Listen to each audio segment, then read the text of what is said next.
Online और offline बहुत सारी वर्कबुक मौजूद हैं, लेकिन कभी कभी वो हमारे बच्चों के लेवल से मैच नहीं करती, या तो ज़्यादा आसान होती हैं या ज़्यादा मुश्किल। ऐसी सूरत में क्या किया जाए, इसी सवाल का जवाब है ये वीडियो। अस्सलामु अलैकुम वरहमतुल्लाहि वबरकातुहू। Welcome to books and horizon. मेरा नाम है फातिमा और मैं यहाँ वो तमाम चीज़ें शेयर करूँगी जो हम अपने होम स्कूल में करते हैं। तो ये वीडियो है बाइंडर के बारे में। आप इसे मॉर्निंग बाइंडर, लर्निंग बाइंडर या फिर किंडरगार्टन का बाइंडर भी कह सकते हैं। फायदा इसका ये है कि हम अपनी ज़रूरत के हिसाब से जो भी एरिया हमें चाहिए हम उस पर फोकस कर सकते हैं, अपने बच्चे की ज़रूरत के हिसाब से। इसको बनाने का तरीका यहाँ मैं दिखा रही हूँ आपको। हमें इसके लिए चाहिए बाइंडर और शीट प्रोटेक्टर्स और साथ में वेलक्रो डॉट्स। बस ये लेना है और साथ में कुछ प्रिंटेबल्स जो भी जिन पे भी आप फोकस करना चाहते हैं वो सारे। बाइंडर आप 2 पिन भी ले सकते हैं, 3 पिन भी ले सकते हैं। प्रोटेक्टर्स की जगह पर इसको लेमिनेट भी करा सकते हैं, लेकिन वो थोड़ा सख्त हो जाता है और उतना सॉफ्ट नहीं रहता जितना शीट प्रोटेक्टर से रहता है, तो मैं रिकमेंड करूंगी शीट प्रोटेक्टर। तो ये हमारा बाइंडर है। पहले इस पे हमने नाम लिखा है, उसके बाद ये फर्स्ट पेज हमारा है माय नेम इज, यहाँ मेरा बेटा अपना नाम लिखता है। उसके बाद फीलिंग्स और क्लोथ से रिलेटेड के किस सीजन के हिसाब से कपड़े हैं वो हैं, और इसमें जो है हम कोई भी मैनिपुलेटिव यूज करते हैं वो उसके ऊपर रखते हैं। और बस बेसिकली मकसद क्या है कि इसको हैंड्स ऑन बनाना है, कि बच्चा जो है करके बता रहा है कि मैं आज ये फील कर रहा हूँ और आज हमें ये कपड़े पहनने चाहिए। ठीक है, ये बेसिक है बिल्कुल। इसके बाद ये दूसरा पेज है, यहाँ पर मंथ लगाना है और डे कौन सा है इसको लिखना नहीं है, इसकी स्ट्रिप है और बस इसमें पेस्ट करना होता है। वेलक्रो डॉट लगा दिए मैंने, यहाँ पर पेस्ट करना होता है कि कौन सा मंथ है और कौन सा डे है।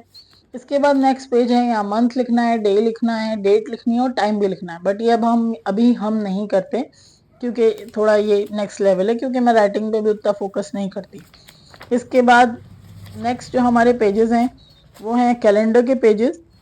इसमें डेट पे क्योंकि ट्रेसिंग चल रही है तो बच्चे को ये भी फील होता है कि जो है हर दिन डेट चेंज हो रही है, और साथ में नंबर्स की प्रैक्टिस है। नेक्स्ट माई सुन्नत चेकलिस्ट, इसमें कुछ ऐसे काम हैं जो सुबह शाम हमें करने हैं। एक तरह की तरगीब मिलती है कि हमें जिंदगी सुन्नत के हिसाब से किस तरह गुजारनी है। इसके बाद है ये मखरज का 5 मेन मखरज, क्योंकि बच्चों को अक्सर इसमें प्रॉब्लम होती है थोड़ी सी, मतलब मेरे बेटे को है नहीं लेकिन मैं फिर भी कोशिश इसकी प्रैक्टिस कराना चाहती थी बार बार। सारे हुरूफ कायदे का है ये कि सारे हुरूफ जो जो जिस जिस मखरज से निकलने हैं उस पर रखेगा बच्चा। तो ये एक प्रैक्टिस है मखरज की, क्योंकि ये थोड़ा सा डिफिकल्ट होता है बच्चों के लिए। इसके बाद है लेफ्ट और राइट हैंड की प्रैक्टिस है, कलर कोडेड है, मैं इस तरह कराती हूँ। ये हमारा पुराना पेज है बट मैं अभी भी इसे कंटिन्यू किया हमने। नेक्स्ट है कलर मैचिंग, और ये जो है नाम के हिसाब से नंबर वो नेम लिखा है, कलर भी है और उसे मैच करना होता है। ये भी हमारा एक पुराना प्रिंटेबल है। ये लैमिनेटेड है इसलिए इसे उठाने में और थोड़ा मुश्किल होती है, तो मुझे लगता है शीट प्रोटेक्टर ज़्यादा सही ऑप्शन है इसके लिए। नेक्स्ट है साउंड्स। सबसे पहले वॉवल्स की साउंड है, यहाँ पे शॉर्ट साउंड और लॉन्ग साउंड। बार बार मतलब जब हम प्रैक्टिस करेंगे रोज रोज तो उससे पक्की हो जाती हैं और ज़्यादा अच्छी प्रैक्टिस हो जाती है, क्योंकि ये तो बेसिक है इंग्लिश का कि वॉवल्स की साउंड क्लियर होनी चाहिए। इसके बाद है अल्फ़ाबेट साउंड, मतलब बाकी लेटर्स। इसमें हम ओरली भी कभी कभी कर लेते हैं, कभी जो है इन जो हमारे मूवेबल लेटर्स हैं उनसे मैच करके कर देते हैं कि एस कहाँ है, के कहाँ है। तो यही होता है कि हम जो है ना एक शीट से कई तरह के काम ले सकते हैं। लेटर मैच हो सकते हैं, लेटर साउंड हो सकती है, बिगनिंग साउंड भी हम इससे कर सकते हैं।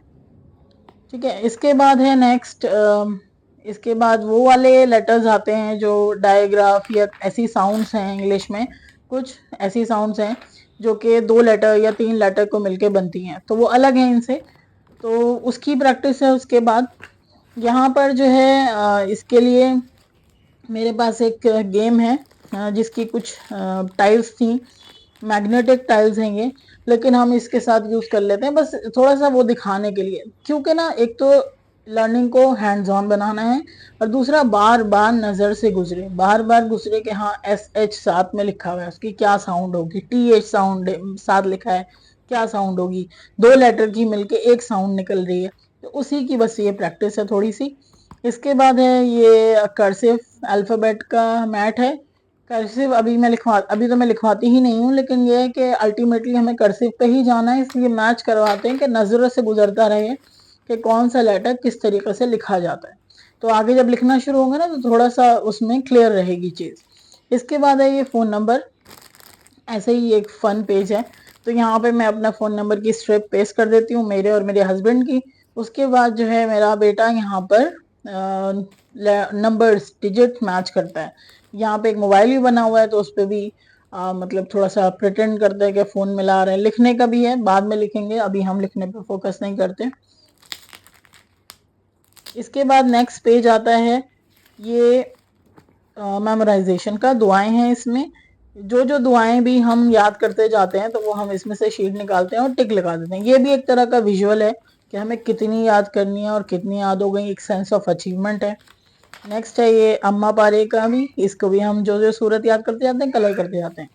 फिर है ये ट्रेसिंग, इसमें लाइंस हैं, शेप्स हैं, नंबर्स हैं और लेटर्स हैं, इंग्लिश लेटर्स, अरबी लेटर्स और उर्दू लेटर्स, सारी ट्रेसिंग है ये।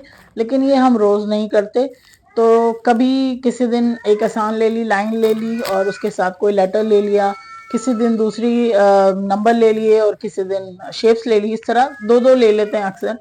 तो ये जो है मुझे लगता है कि इसी तरह इनको 4 दिन में भी अगर एक बार बच्चा कर रहा है तो काफ़ी है मेरे हिसाब से। तो मुझे ऐसा लगता है कि रोज रोज भी करने की, अगर रोज कर रहा है तो ठीक है, लेकिन अगर नहीं भी कर रहा तो 2 दिन 3 दिन में भी काफ़ी है बच्चे के लिए।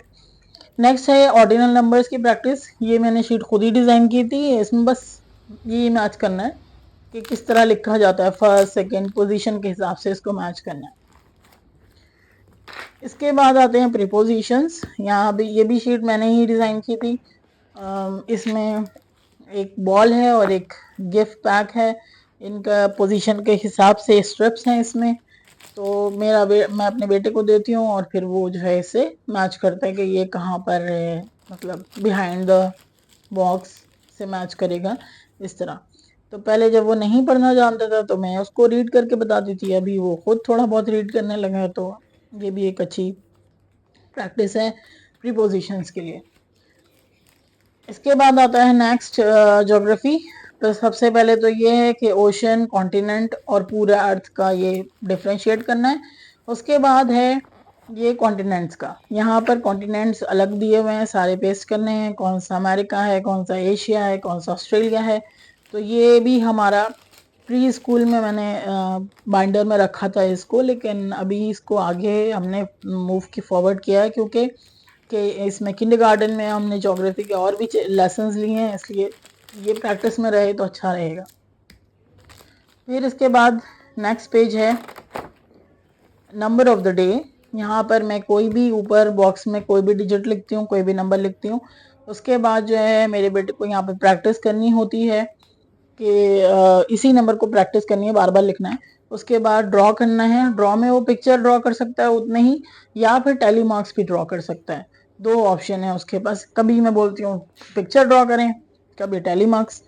फिर उसके बाद टाइम फ्रेम दिया गया है, यहाँ पे हम किसी मैनिपुलेटिव के थ्रू उसको इसमें फिल करना होता है कि 10 फ्रेम्स में 2 कैसे दिखेगा, जैसे यहाँ पर। इसके बाद ये बताना होता है कि 1 लेस देन और 1 मोर देन क्या होता है इससे।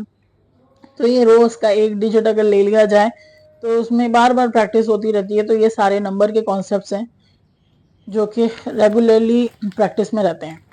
नेक्स्ट है इसी तरह इंग्लिश का है टुडेज वर्ड। यहाँ पर मैं कोई भी वर्ड उसको देती हूँ, लिखती हूँ यहाँ पर, और फिर उसके बाद मेरे बेटे को उसकी आवाज़, साउंड्स और उसे बनाना होता है। जैसे कि फॉर एग्जांपल यहाँ पे मैंने कैट लिया है और फिर उसको ट्रेस करना होगा यहाँ पर, और फिर उसके बाद इसकी साउंड्स बतानी होगी, कितने साउंड्स हैं। तो यहाँ पर या तो हम डॉट के थ्रू दिखा देते हैं या मैनिपुलेटिव के थ्रू दिखा देते हैं। इससे क्या होता है, सिलेबल भी पता चलता है बच्चे को कि एक वर्ड में कितने सिलेबल हैं तो कितनी साउंड बनेंगी, क्योंकि ये बेसिक होता है स्पेलिंग के लिए, शुरुआती यही है। फिर उसके बाद नीचे यहाँ पर मूवेबल लेटर्स से, ये जो बॉक्सेस दिए हैं नीचे, इनमें मूवेबल लेटर्स से वही सेम वर्ड बच्चे को दोबारा स्पेल करना होता है। तो ये बार बार की प्रैक्टिस बेसिकली अगेन स्पेलिंग के लिए है, ताकि साउंड्स क्लियर हो जाएं, स्पेलिंग क्लियर हो जाए, वर्ड किस तरह बन रहा है वो क्लियर हो जाए। फिर ये अगेन ये फन है थोड़ा सा। यहाँ पर एक पॉन्ड है, इसके साथ कुछ फिशेस भी हैं, तो मैं यहाँ पे कोई नंबर लिख देती हूँ, कभी रख देती हूँ। और उसके बाद जो है यहाँ पर जैसे मैंने यहाँ 2 रखा है, तो अब यहाँ पर जो है मेरे बेटे को इस पाउंड में 2 फिशेज रखनी होंगी। इससे और भी हम बहुत सारी एक्टिविटीज करा सकते हैं। तो ये इजी है बहुत ज़्यादा, क्योंकि बैलेंस होना चाहिए। कुछ चीज़ें बाइंडर में थोड़ी मुश्किल है उसके लिए, कुछ चीज़ें बाइंडर में इजी है उसके लिए, ताकि बैलेंस रहे। उसे थोड़ा चैलेंजिंग भी लगे लेकिन बहुत ज़्यादा परेशान ना हो जाए उससे। नेक्स्ट है उर्दू के लेटर्स। इनकी छोटी अशकाल यानी आधे हरूफ लिखने हैं। तो अभी जो है, क्योंकि बच्चों के लिए सबसे पहले यही मुश्किल काम होता है हरूफ को समझना, तो ये बा से लेके या तक सारा है, ये करना है। इसके बाद है नेक्स्ट, ये प्लेस वैल्यू का चार्ट है। यहाँ पे मैं कोई भी डिजिट देती हूँ, कोई भी नंबर जैसे मैं देती हूँ। यहाँ पे मैंने जैसे फॉर एग्जांपल 21 दिया, तो ये एक अगेन ये एक मैनिपुलेटिव है जो मैंने लिया था अमेजोन से। तो वो यहाँ पर दिखाएगा कि टेंस की प्लेस पर कितने ब्लॉक्स आएंगे और 1 की प्लेस पर कितने आएंगे। उसके बाद फिर नीचे एक्सपेंडेड फॉर्म भी है और ये सारी फॉर्म है। अभी हम ये नहीं करते हैं, अभी सिर्फ प्लेस वैल्यू देखते हैं।